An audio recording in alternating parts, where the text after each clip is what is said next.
la clínica somos muy conscientes que los problemas de bruxismo y disfunción a nivel de la articulación mandibular son cada día más habituales, en relación con el creciente problema del estrés de las sociedades de los países desarrollados.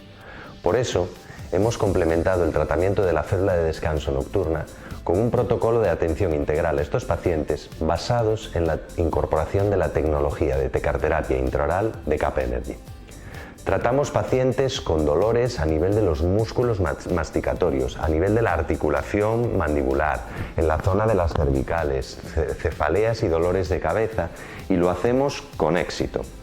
Hemos incorporado un fisioterapeuta al equipo de profesionales de la clínica, lo que nos ha permitido aumentar nuestra actividad asistencial dentro del centro y que los pacientes perciban desde el primer momento que ponemos el máximo empeño y esfuerzo en tratar y resolver sus problemas.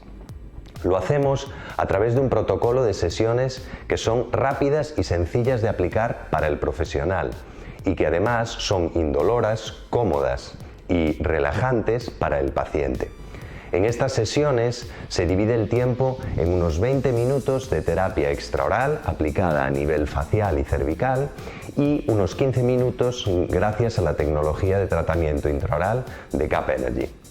Aunque son necesarias varias sesiones de tratamiento, los pacientes notan la mejoría desde el primer momento, con una importante disminución de los síntomas dolorosos y de la limitación en los movimientos de apertura y cierre mandibular.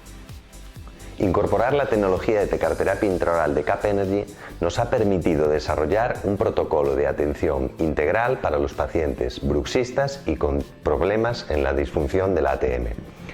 Nos ha permitido transformar problemas que antes eran un verdadero quebradero de cabeza en oportunidades de éxito con los pacientes, incrementando sus índices de satisfacción e incrementando los nuestros propios al ver cómo podemos tratar y solucionar sus problemas.